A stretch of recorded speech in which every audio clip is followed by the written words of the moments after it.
A wounded Navy SEAL was locked inside an abandoned delivery truck on a cold Michigan road. Beside him, an elderly dog trembled in a small crate, too weak to cry for help.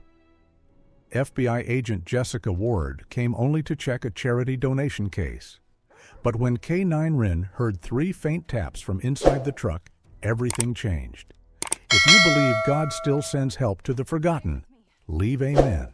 I have worked cases that began with sirens, locked rooms, missing money, and men who smiled too calmly when they should have been afraid.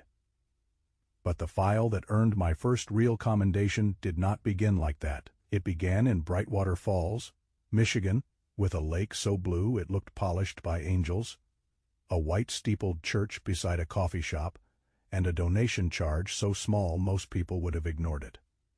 I was 26 then, still young enough that some older agents called me kid when they thought I could not hear them. I had already learned to keep my back straight, my questions clean, and my doubts quiet.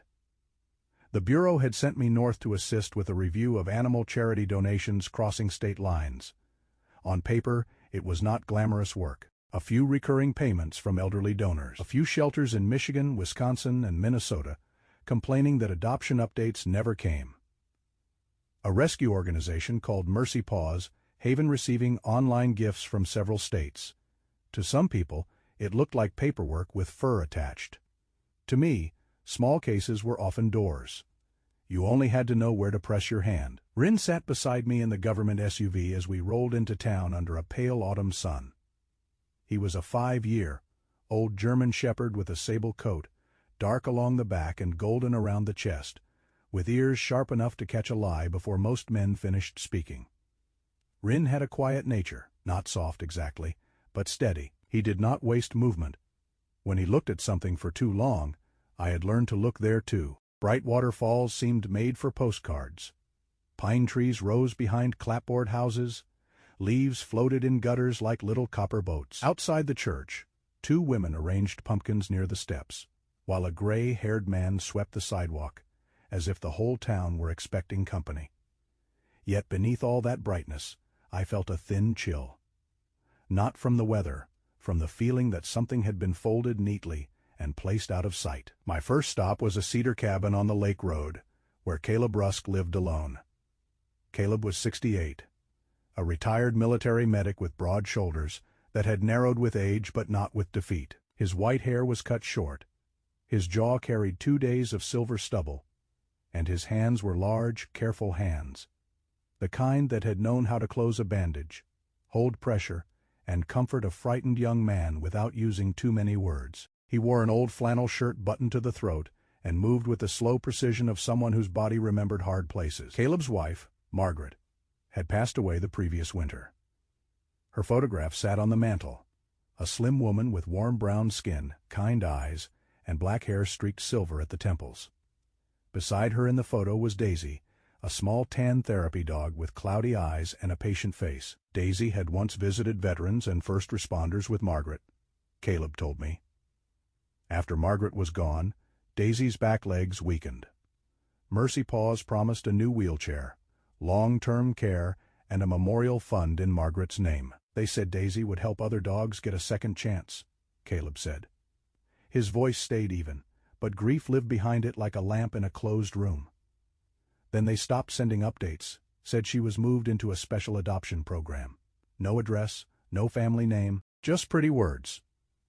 He slid bank statements across the kitchen table. One donation had become many. $25 had turned into hundreds, labeled emergency care, surgery support, mobility fund. Caleb had agreed to one gift. Mercy Paws had taken more. A brown leather glove lay on a chair near the door. I recognized it before Caleb spoke. Ethan left that yesterday, he said. He came to look into this for me. Ethan Cole was not the sort of man who simply misplaced himself. He was 36, a former Navy SEAL, tall and rangy with dark-cropped hair, gray eyes, a close-trimmed beard, and the dry humor of a man who had seen enough storms to stop bragging about shelter. We had met years before during a search and rescue training program. He trusted maps, weather, and dogs more than committee meetings. The night before, he had sent me one message. I'm checking something for Caleb. If Mercy Paws is clean, dinner is on me." That morning, he was not answering. Rin rose before I did. He crossed the room, lowered his nose to Ethan's glove, and went still. Then he turned toward the back door, ears lifted, body tight but controlled. Caleb looked at him. "He knows something." "He knows, Ethan," I said, "and he knows this scent does not end here." We followed Rin north toward Black Spruce Road, where the pavement thinned and the forest pressed close on both sides. Rain had fallen during the night. The shoulders were dark with mud, and mist clung to the low brush. 5 miles in, Rin stood up in the back seat, nose to the glass. I slowed. Ahead, behind a rusted chain link fence, sat an abandoned farmway station. The old scale house leaned under a tin roof, its windows cracked, its paint washed gray by years of weather. A metal bell hung from the porch beam, rocking in the wind with a lonely, hollow note. Behind the scale house was a white delivery truck. No logo, no plates on the back. Fresh tire marks curved through the mud. Rin pulled me across the yard before I could call it in. He did not bark. That frightened me more than barking would have. He went straight to the rear doors of the truck and scratched once, gently, like he was knocking for someone too weak to answer. The bell above the scale house struck once in the wind, thin, metallic, and cold. Then, from inside the truck, came 3 faint taps. Not the sound of cargo shifting, not rain. A human rhythm, small as a heartbeat under a closed hand. I called the county sheriff, then moved close to the doors. "Ethan?" There was a pause. Then a rough voice answered, "Ward." The sheriff's deputy arrived 7 minutes later, a heavy-set man named Paul Vanner with a red face, tired eyes, and the practical silence of someone who had opened too many bad doors in his career. He cut the lock while Rin sat planted beside the bumper, eyes fixed forward. When the doors swung open, cold air rolled out. Ethan sat against the metal wall, his olive field jacket damp, his face pale from the night chill. His wrists were bound with plastic transport ties. One shoulder hung stiffly, and a small scrape marked the corner of his mouth. But his eyes were clear. Beside him was a small crate with an elderly gray, muzzled dog curled inside, trembling alive, and watching us with soulful eyes. Ethan did not say, "Get me out." He nodded toward the crate. "Check the dog first." I looked at Rin. He already did. Deputy Vanner freed Ethan's wrists while I lifted the crate down. The little dog barely moved, but when Rin lowered his head near the bars, the dog's tail tapped once against the blanket. Ethan tried to stand and swayed. I caught his arm. "Bad place for a nap," I said. He gave the ghost of a smile. "Terrible service." We wrapped him in a thermal blanket from my kit. The old dog went to North Star Animal Clinic with Deputy Vanner calling ahead. Before the ambulance crew could fuss over him, Ethan reached into the lining of his jacket and pulled out a torn shipping label, folded twice and damp at the edge. "I followed a white van," he said. "Mercy Paws logo. I only meant to get the plate. Then I heard the dog in the truck." The label read, "Mercy Cart Transfer Route B." I held it under the gray morning light while Rin stood beside me, calm as a church bell after the last note fades. Until that moment, I had been investigating suspicious donations. After that moment, I knew someone in Brightwater Falls was using kindness, like a painted carriage, beautiful on the outside, while carrying something hidden inside. By the next afternoon, Ethan was walking again, though not gracefully enough to enjoy it. North Star Animal Clinic had kept the elderly dog from the delivery truck overnight, and Deputy Vanner had taken the first formal statement, but the torn label in my evidence bag kept tugging at me harder than any official report. Mercy Cart Transfer Route B, a name like that, did not belong on a lonely truck behind an abandoned way station, unless someone had built a route they never expected honest people to follow. Mercy Paws Haven held its Wheels of Mercy fundraiser on a green slope just outside Brightwater Falls, where the road curved toward the lake and the pines opened like curtains. From the parking lot, the place looked almost heavenly. A white fence ran along a clean lawn. Blue and yellow ribbons hung from posts. Soft blankets were spread beneath shade canopies. A banner over the entrance read "Wheels of Mercy" in cheerful letters, with paw prints painted around the edges. Elderly couples moved slowly between donation tables. Retired teachers brought envelopes. Veterans in ball caps stood near the coffee urns, nodding solemnly whenever someone mentioned giving a forgotten animal a second chance. I did not arrive with a warrant.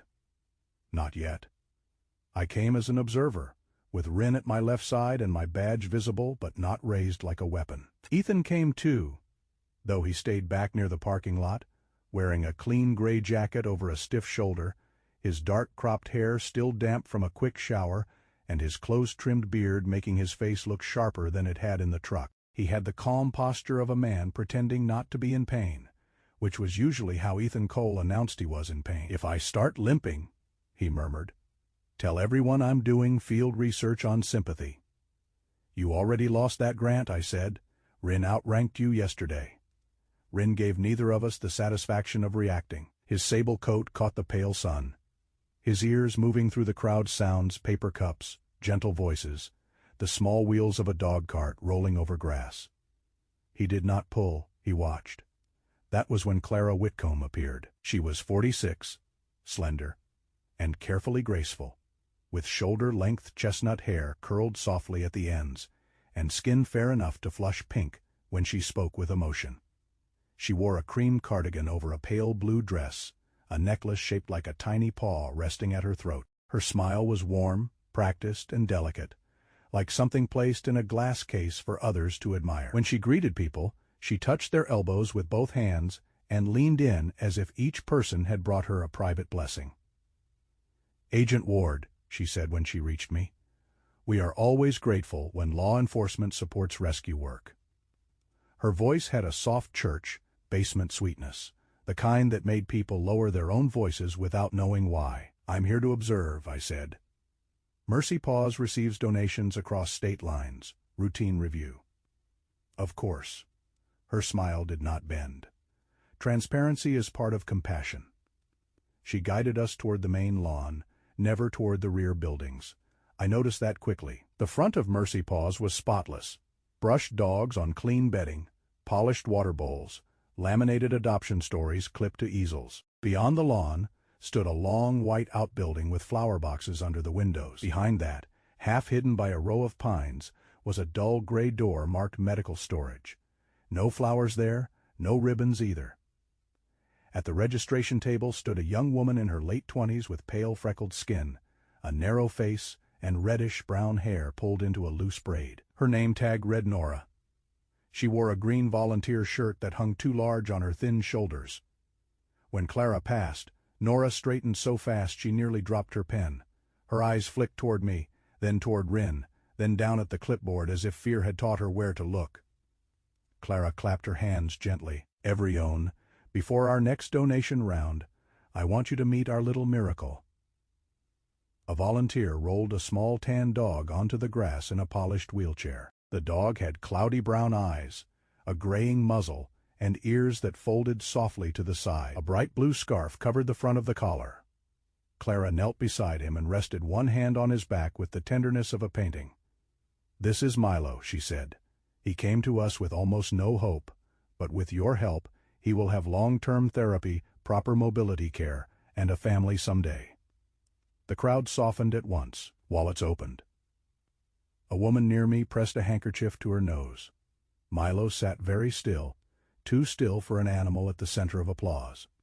His wheelchair looked new, but one side of the frame had a pale scratch near the lower bar. I had seen that kind of scrape before on mobility equipment at North Star, where metal met concrete and was dragged in a hurry. Rin noticed something else. He stood motionless, staring not at Clara, but at the blue scarf around Milo's neck. His breathing changed, quiet and measured. Milo turned his head toward him, and for 1 second the two dogs seemed to hold a conversation older than any human language. Then Milo began to roll forward. Clara laughed lightly. "Oh, he likes the FBI." Milo came straight to me. His front legs trembled with the effort, but he kept moving until the small wheels touched the toe of my boot. Then he lifted one paw, slow and deliberate, and placed it against the metal badge at my belt. People laughed softly around us, a tender little wave of sound. But Rin did not move. His eyes locked on Milo's bright blue scarf, and the air seemed to thin around that small paw on my badge, as if something hidden had just breathed beneath the cloth. "Looks like Milo knows who the hero is," Clara said. I smiled because the crowd expected it, but my hand had gone still above the dog's head. Under the scarf, where fabric met collar, I saw a rubbed patch, the shape left when a nameplate had been removed. Milo lowered his paw and looked up at me. Not playful, not begging. Waiting, I crouched. "Where did he get this wheelchair?" "A donor," Clara answered quickly. "Anonymous. People are so generous." Rin lowered his nose toward the wheel. I saw him draw in one careful breath. His ears shifted back, then forward. Same scent family, I thought. Cheap, antiseptic, wet pine soil rubber. The abandoned way station returned to me in flashes. The locked truck. Ethan's damp jacket, the trembling old dog in the crate. From across the lawn, Ethan gave the faintest nod toward a man carrying boxes near the supply tent. The man was thick, bodied, 39 or 40, with a square jaw, shaved dark hair, and a short black beard trimmed close to the chin. His sleeves were rolled over forearms marked with old loading scars, and he moved with a driver's habit of checking exits before setting anything down. A badge on his belt read Grant Morrow. Operations Grant looked once at Ethan. Just once. Then he turned away too quickly. Clara rose and guided the crowd toward the donation table. Every dollar keeps wheels under a dog who still wants to walk. Nora edged toward me while Clara spoke. Her fingers were tight around a folded slip of paper. She got close enough that I could see the little half. Moons her nails had pressed into her palm. "Agent Ward," she whispered. Before I could answer, Clara's voice rang out with honeyed brightness. "Nora, dear, we need you at registration." Nora froze. The paper vanished against her chest. "Yes, Ms. Whitcomb."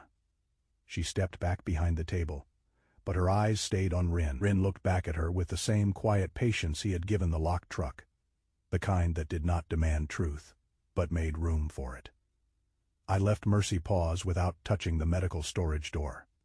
I had no lawful reason to open it. Not yet. Clara walked us to the gate herself, thanking me for my service, thanking Rin for being beautiful, thanking Ethan for supporting veterans and animals with the same breath. Her smile remained perfect all the way to the SUV. As I started the engine, I looked in the rear-view mirror. Nora stood behind the office window with one hand pressed flat over her shirt pocket, as if holding a small bird there.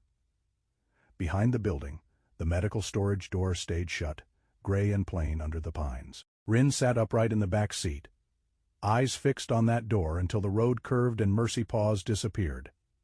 In my notebook, I wrote one line before we drove away. Milo touched my badge.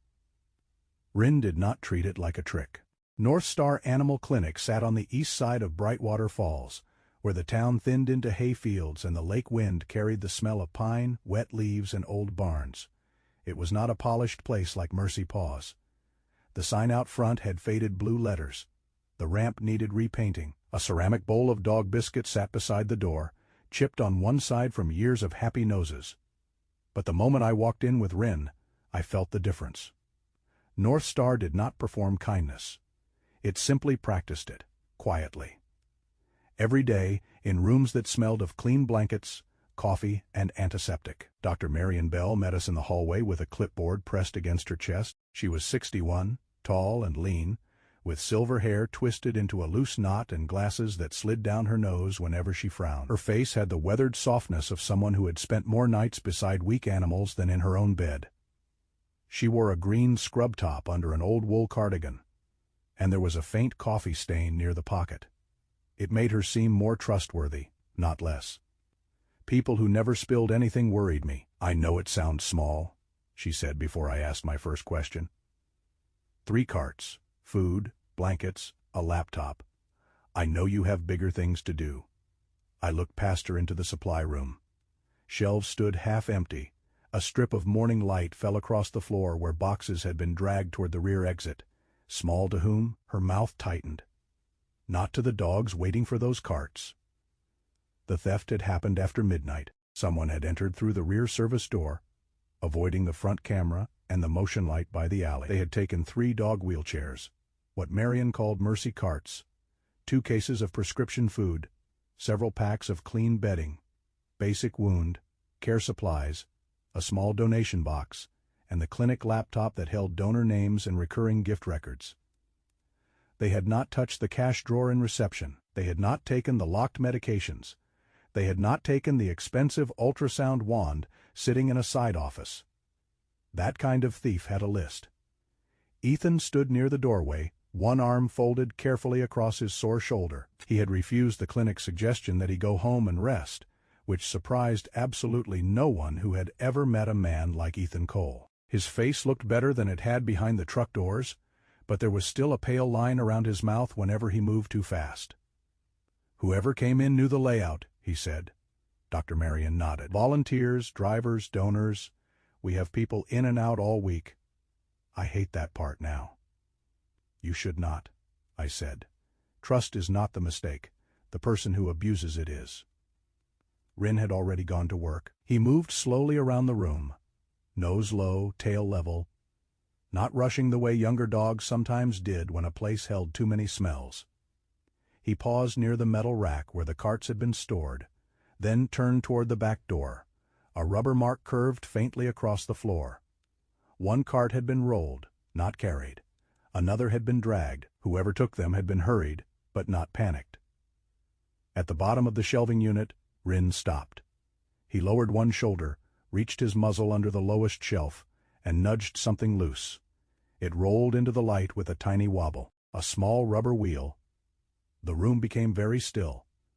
Dr. Marion covered her mouth with one hand. "That's from the smallest cart." I put on gloves and picked it up. The wheel was black, with a shallow groove worn into the edge. Along the outer rim, a thin scrape of white paint clung to the rubber. My mind went at once to the clean lawn at Mercy Paws, to the little tan dog Clara had called Milo, to the wheelchair that had looked too new, except for one low scratch near the frame. Rin leaned forward and drew in a careful breath. His ears shifted. I had seen that expression before. At the delivery truck behind the abandoned way station. "Same?" Ethan asked quietly. "Samey family?" I said. "Rubber, cheap, antiseptic, wet pine soil?" "And something else," he said. I looked at him. "Transport ties," he said, lifting his bound wrists in memory more than demonstration. "The kind they used on me." I smelled that plastic all night. Rin moved to the rear door and sat beside the lower hinge. I crouched. A faint strip of gray fabric had caught on a splinter in the frame. It looked like a torn piece of a vehicle magnet backing, sticky along one edge. The outside camera had recorded nothing useful, but Marion led us to the monitor anyway. The night image showed the alley, then a sudden dark square covering the lens. Not a hand, not a hat. Something flat had been pressed over it. "Like a magnetic logo," Ethan said.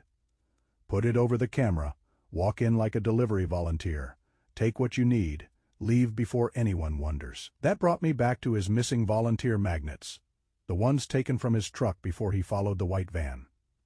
Someone had not only stolen goods, they had stolen the appearance of permission. Rin returned to me with the little rubber wheel held gently in his mouth and placed it at my feet. In the white scrape along its rim, the light caught like a tiny signal flare. That wheel had been made to help a dog move through grass. Now it had rolled straight through a lie. Dr. Marion sank onto an overturned crate. Those carts were donated by people who saved for them. One woman gave us her birthday money. She said she wanted some old dog to feel the wind again. Her voice did not break. It would have been easier if it had. Instead, it held steady, and that made the hurt sharper. I asked for access to the clinic's backup donor records. Marion kept paper copies because, in her words, computers were useful but paper did not forget how to sit in a drawer. We spread folders across the exam room table while Rin rested near the door, and Ethan stood by the window, watching the rear lot. By noon, patterns began to appear. Several donors who had given through North Star had recently received emails from Mercy Paws. Some of those emails referenced emergency mobility care, urgent surgery support, and special adoption transport. The language was polished, too polished. It sounded like Clara standing on the green lawn, making sorrow feel organized. The stolen laptop mattered more than the donation box. A box held coins and folded bills. A donor list held trust. Addresses, grief, habit, and people who would give again if you knew which wound to touch. I called the regional office and requested interstate shelter transfer records for Mercy Paws. Then I called Lake Pine Rescue in northern Minnesota, where 8 senior and special needs dogs had been transferred 3 weeks earlier. The director answered on the third ring. Her name was Tessa Lang. A compact woman in her 40s with a hoarse voice, cropped black hair, and the blunt manner of someone who had learned that politeness did not keep kennels warm. She sounded as if she had been cleaning runs while taking the call. "We sent them because Mercy Paws promised updates," Tessa said. "Photos? Adopter notes? Medical progress? We got one group email saying all 8 were placed in private care." "Names?" I asked. She read them off. I wrote each one carefully. The 5th name made my pen stop. "Daisy." "Small tan therapy dog?" I asked. A pause. "Yes, older girl, cloudy eyes, needed mobility support, sweet as warm bread." "Why?" I looked toward Rin, who was asleep, but not fully. One ear angled toward my voice. "I may have seen her yesterday under another name." Tessa went quiet in a way that told me she understood more than I had said. By late afternoon, Ethan had pulled up a county map on Marion's office wall. His finger traced the road between North Star, Mercy Paws, the abandoned way station, and the northern forest. "Route B," he said, tapping Black Spruce Road. "This is the only road that makes sense if you want to avoid town cameras and move between properties without being noticed." I pinned 3 photographs to the corkboard Marion used for vaccination schedules. The white delivery truck where we had found Ethan. The empty rack where the Mercy carts had been. Milo, maybe Daisy. On the bright lawn at Mercy Paws, paw lifted toward my badge. I took a red string from Marion's desk drawer and connected them. Ethan looked at the board, then at the little wheel sealed in an evidence bag. His jaw tightened. "That is not rescue work," he said. "That is stage design." Rin lay beneath the table, his head resting on my boot, warm and steady. Outside, the sky over Brightwater Falls turned the color of old pewter. Somewhere in those woods, a road named Route B was waiting, and somewhere behind the pretty words and polished donation tables, there were names being changed, records being closed, and living creatures being used as props in a story they had never agreed to tell. By the 4th morning, Mercy Paws had stopped pretending not to notice us. Clara Whitcomb released a video before breakfast, filmed from the front lawn where the white fence shone behind her like a halo someone had ordered from a catalog. She wore the same cream cardigan, her eyes wet but carefully clear, and spoke about outside suspicion, hurting the very animals she had devoted her life to helping. She never named me. That was the clever part. She did not have to. By noon, 3 people had called the sheriff's office to say the FBI should leave good women alone, and one elderly man at the coffee shop told Ethan that young agents did not understand small-town mercy. Ethan took it better than I did. He stood outside North Star with his sore shoulder tucked beneath his jacket, the wind lifting his dark hair at the temples, and said, "Congratulations. You have been promoted from federal agent to local weather problem." "I always wanted influence," I said. But the joke did not sit long in my chest. Clara had something most criminals only dreamed of: a license, a donor base, newspaper clippings, and a town that wanted her to be true. A locked door in a dirty alley invited suspicion. A locked door behind a charity banner asked for patience, and patience was where too many hidden things learned to breathe. I could not open Mercy Paws' medical storage room because Rin disliked it. Rin had earned my trust 100 times, but trust was not a warrant. So we built the case the slow way: financial records from Caleb Rusk, the wheel from North Star, the stolen donor laptop, the same rubber, and pine scent across 3 locations. Ethan's statement about the white van and the delivery truck. Grant Morrow's face at the fundraiser, turning away too quickly. The list from Lake Pine Rescue: 8 dogs transferred. 8 stories closed with no real ending. That afternoon, Ethan and I visited Mrs. Evelyn Price, who lived 2 blocks behind the church in a yellow house with lace curtains and a porch full of wind chimes. She was 78, a retired 3rd-grade teacher, small and upright, with soft white curls, warm brown eyes, and hands that still moved as if correcting homework in the air. She wore a lavender sweater with pearl buttons and apologized twice for not baking anything, as though federal inquiries required pie. "I only meant to give $25 a month," she said, laying bank statements on her dining table. "That was my promise. 25. I can manage that." The statement showed more. 300, 400 emergency surgery support. Urgent mobility fund.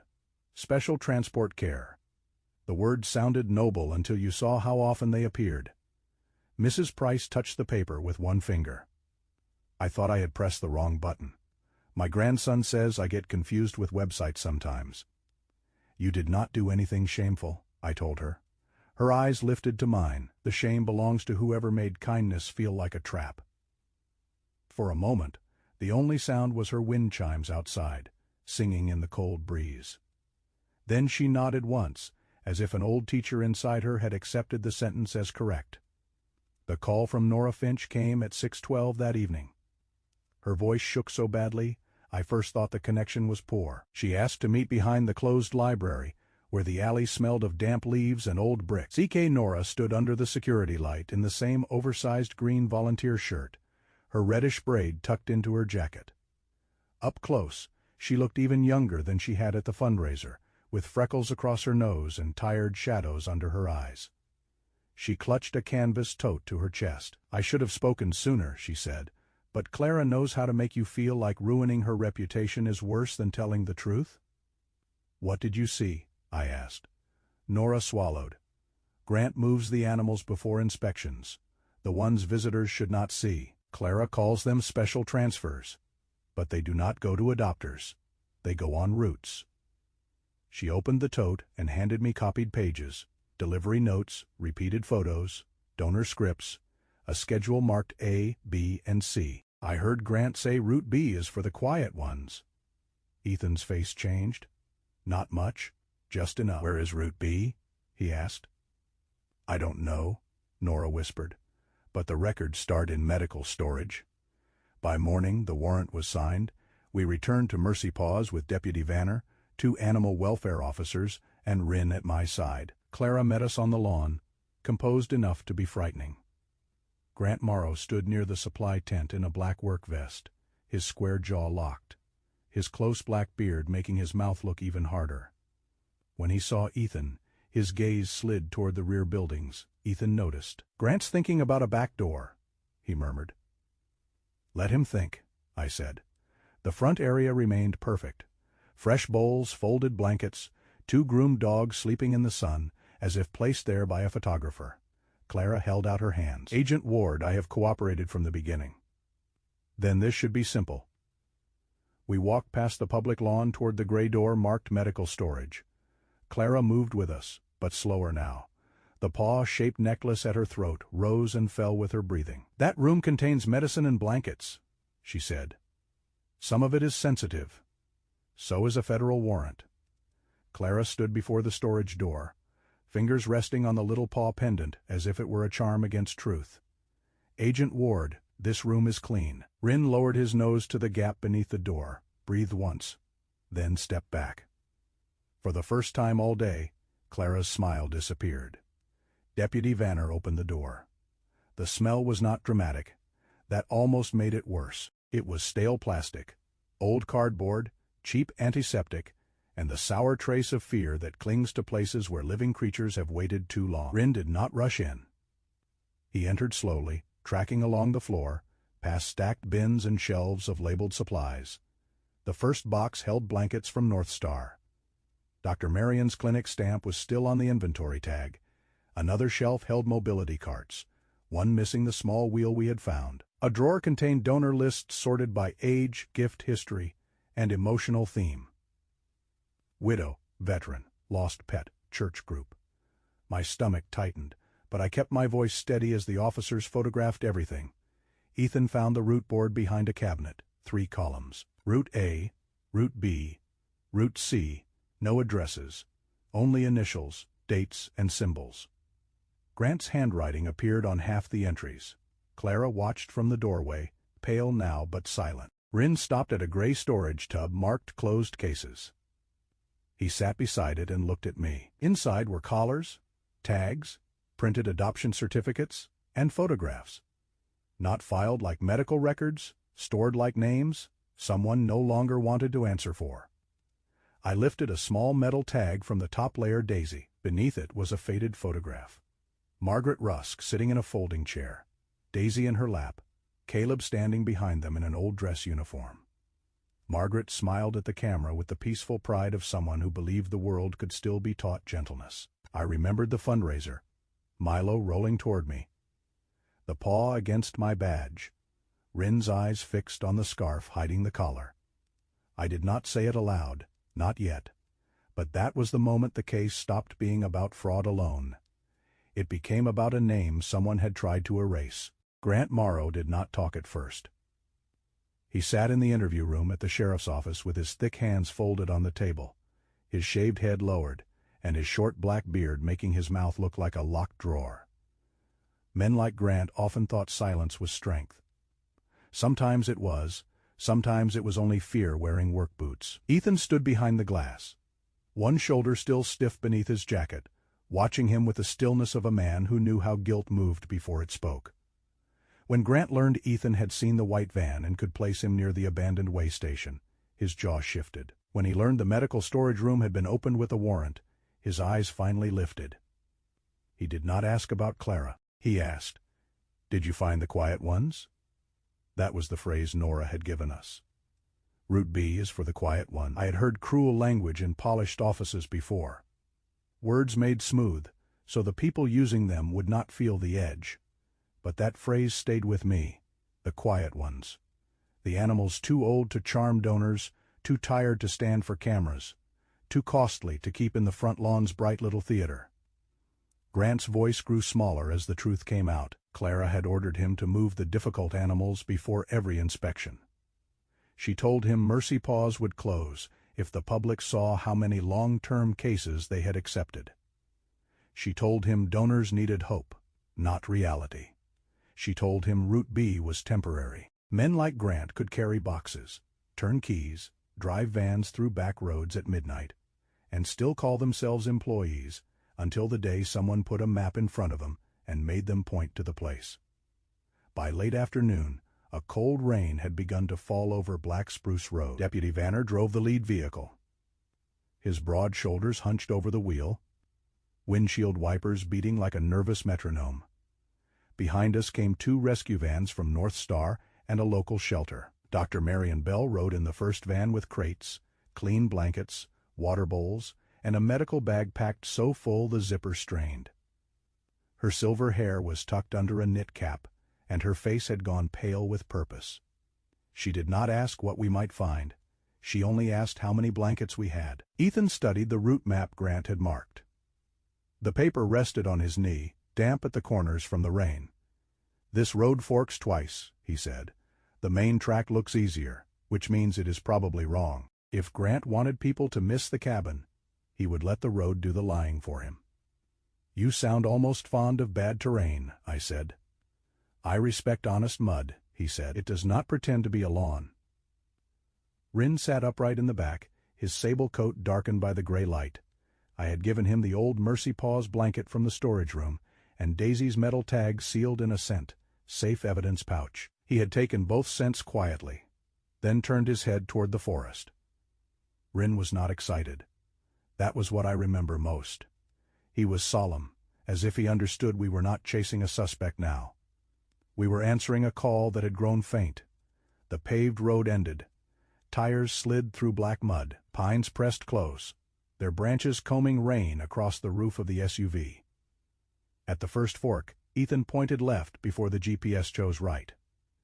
At the second, Rin stood and gave one low breath against the glass. I followed the narrow track beneath the trees. The cabin appeared without warning. It had no sign, no mailbox, no prayer flag, no rescue logo, no cheerful paw print. Just a low wooden building with a sagging porch, a temporary fence leaning in the mud, and a white van parked behind a shed with a tin roof. The place looked forgotten, but not empty. That difference is something every investigator learns to feel. We moved carefully. Deputy Vanner secured the van. Ethan stayed near the shed door, one hand lifted to signal the rescue team to wait. Ryn pulled toward the smaller structure behind the cabin, not hard, not frantic. Firmly, like a hand closing over mine in the dark. Inside the shed, the air was stale and cold. The first sound was not a bark. It was breathing, soft, uneven, layered in the shadows. Dr. Marion stepped in behind me and went still. Along the walls were crates and temporary pens. Several animals lifted their heads. Some did not. Their eyes followed the light from our flashlights with a kind of tired hope that made my throat tighten. We moved slowly, speaking low, offering water first, then blankets, then careful hands. No one shouted. No one made grand speeches. Rescue, real rescue, is often quiet. It is a bowl set down, a latch opened gently, a blanket tucked around a trembling body, a veterinarian whispering, "Easy now, sweetheart," as if the whole world could be rebuilt from that one sentence. Ryn found the old gray dog in the last pen near the wall. The dog had a white muzzle, thin ears, and cloudy eyes that turned toward Ryn before they turned toward me. Ryn lay down outside the pen and placed his nose near the gap. He did not push. He did not demand. He simply stayed. The gray dog's tail moved once, so softly it seemed more like a memory than a motion. Ethan looked away for a second, then began setting up crates with Dr. Marion.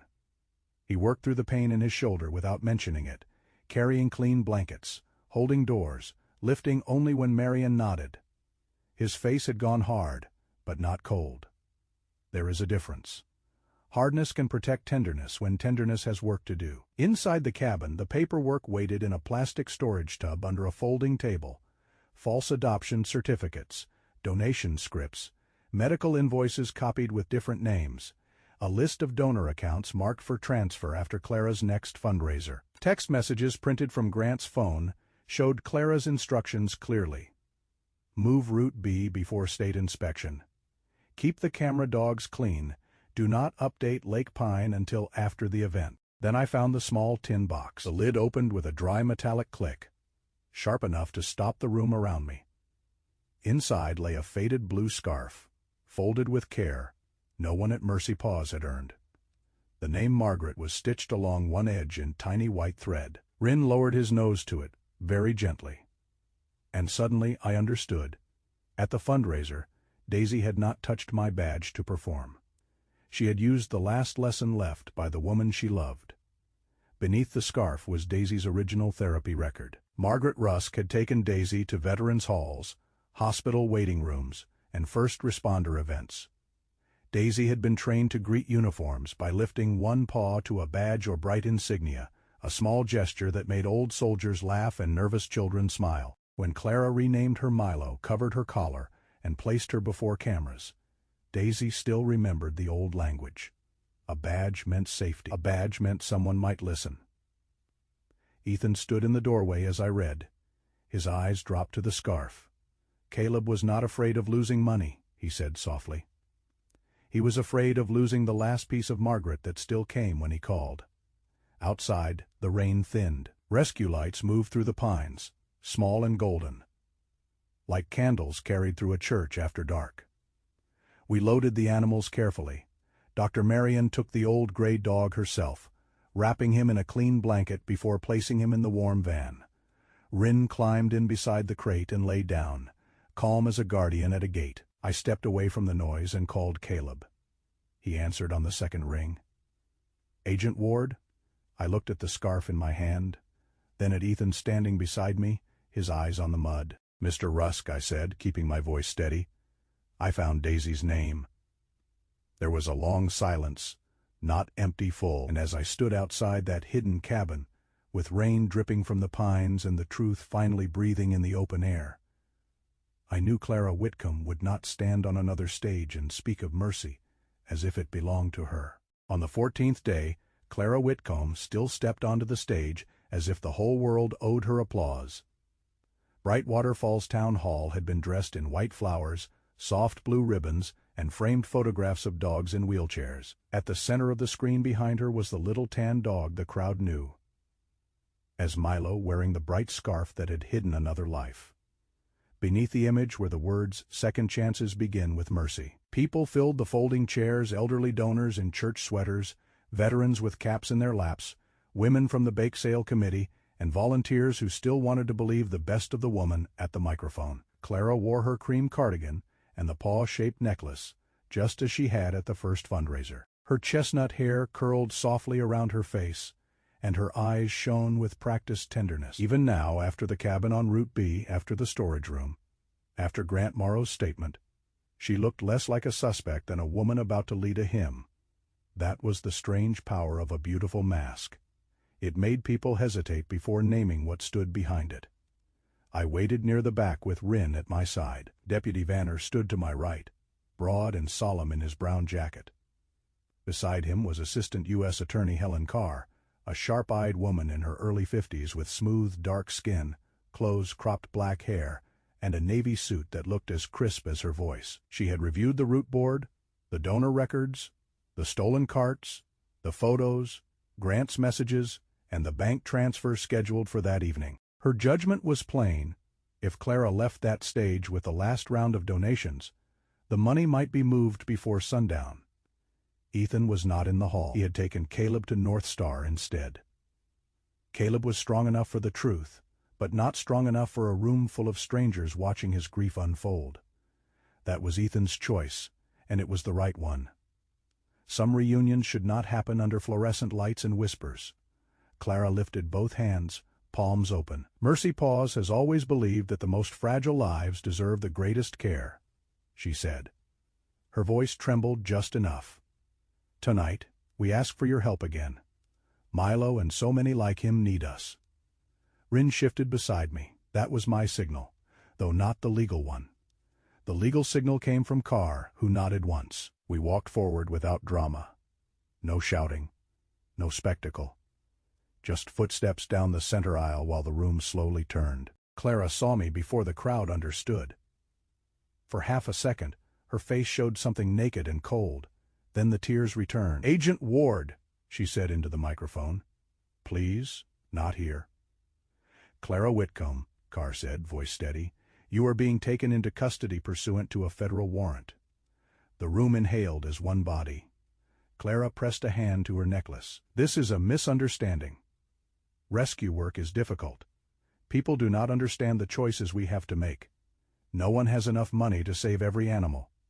"No," I said, quieter than I expected. "But hardship does not give anyone the right to turn trust into a wallet." Carr read the charges in clear language: theft of rescue supplies, interstate donation fraud, exploitation of elderly donors, falsified adoption records, concealment of improper animal housing, and misuse of a licensed rescue operation to avoid inspection. I watched the words land across the room. Some faces hardened, some crumpled. Mrs. Evelyn Price sat in the second row, her white curls neat, her lavender sweater buttoned to the throat. She reached slowly to her collar and removed the small paw print pin Mercy Paws had given her months before. She stood. Her voice was not loud, but it carried. I gave because I believed kindness still mattered. I turned toward her. "It does, Mrs. Price. She did not take that from you." Clara looked smaller then. "Not sorry, smaller. There is a difference." Deputy Vanner guided her away from the stage while the screen behind her still showed Milo's face under a false name. Wren did not watch Clara leave. He watched the photograph, ears forward, as if waiting for the dog inside the image to be called home. At North Star, the evening light had turned gold across the clinic yard. Dr. Marion Bell had set up a quiet room with a clean blanket, a repaired wheelchair, and a new metal tag. Daisy's real name shone on it in simple letters. Caleb sat in a chair near the wall, his old medic's jacket folded across his knees. His face seemed carved from waiting. Ethan stood behind him, one hand resting on the chair back, his own expression guarded but gentle.